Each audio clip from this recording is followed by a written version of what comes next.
Hello, friends and viewers of the show. I got a good one today.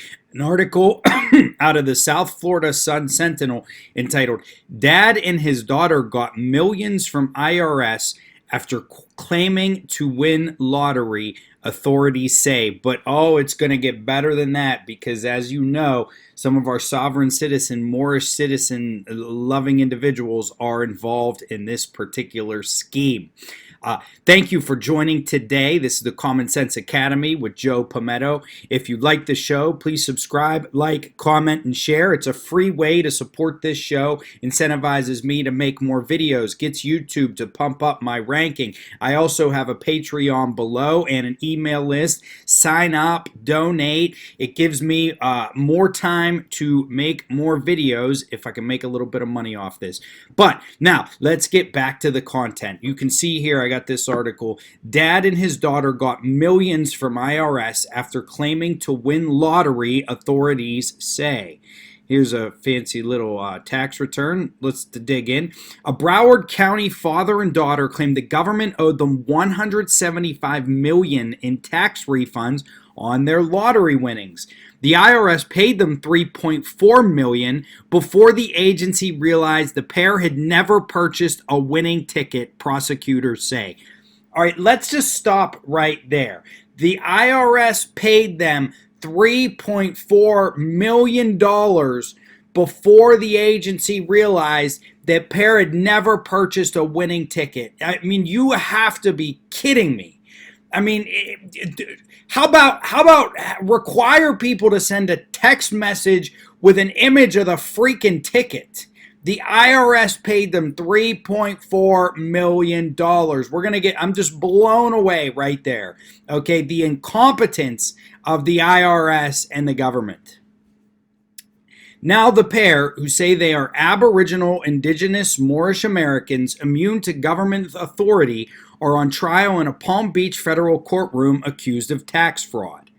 Court documents allege that Danielle Tequila Edmondson, 35, of Boynton, and Kenneth Roger Edmondson, 51, of Oakland Park, began filing a series of bogus tax returns in 2015.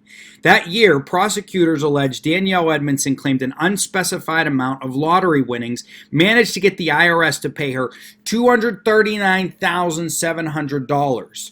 With her allegedly ill-gotten refunds, Danielle Edmondson bought a BMW and took out $60,000 from the bank in cash. Boy, that's a nice payday for just filling out some documents, sending them to the IRS, and getting a check in the mail. Wow.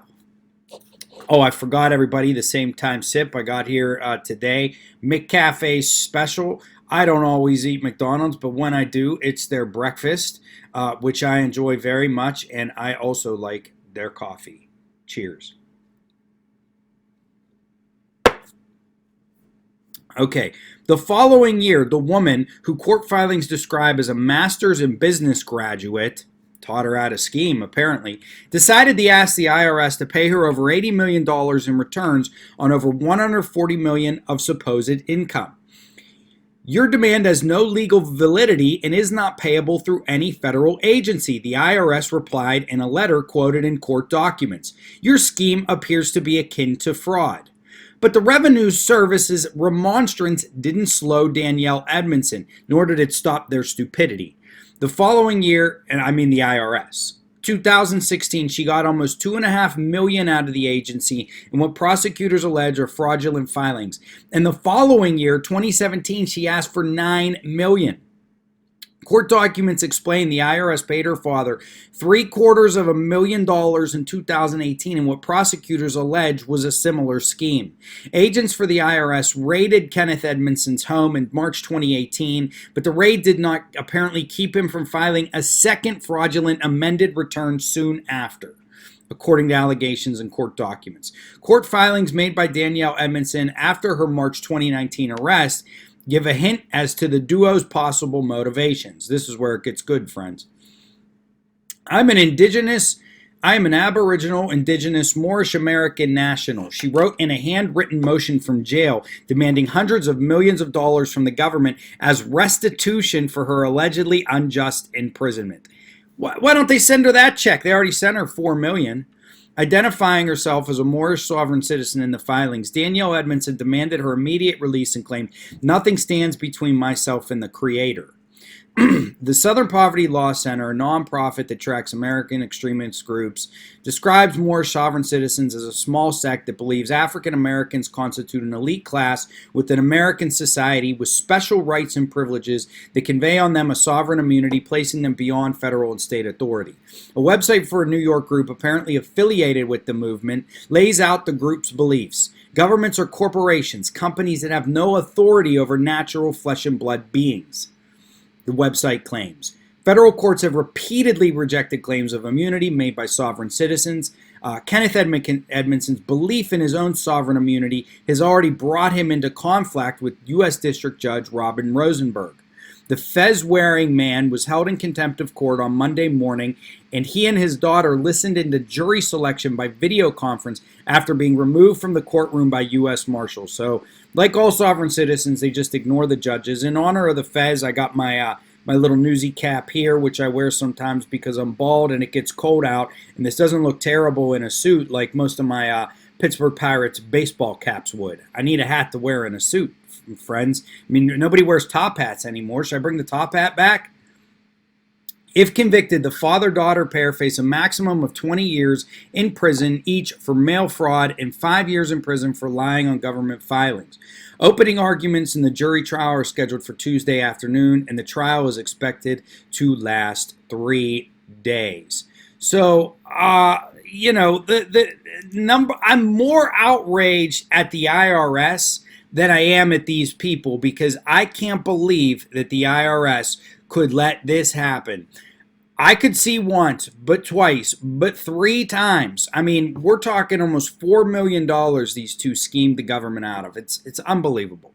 And people want the government to take more of individuals' monies.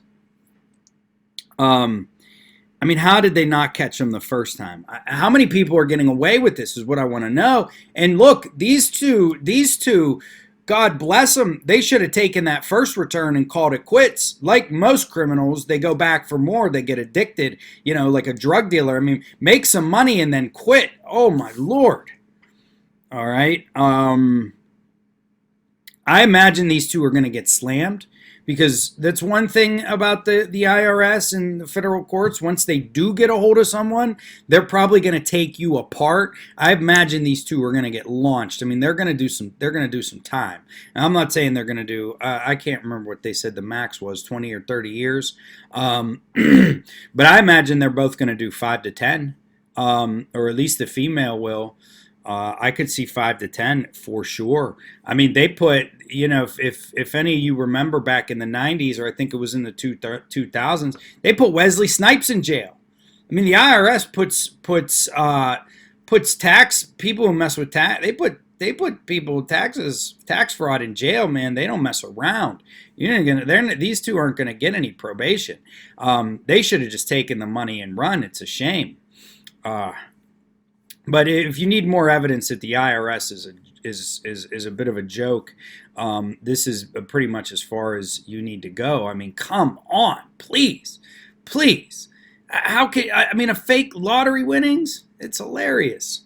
And again, I actually sympathize with the Moorish sovereign citizens to a certain degree, because of what's happened to African Americans in this country and the way that they've been treated historically. It's been terrible. It's absolutely been terrible. But these little schemes, I don't get it. I don't get, this isn't the way to go about it. So I hope everybody enjoyed this episode. If you like my content, please subscribe, like, comment, share, become a patron on Patreon. Sign up for my email list. More to come. Thank you very much.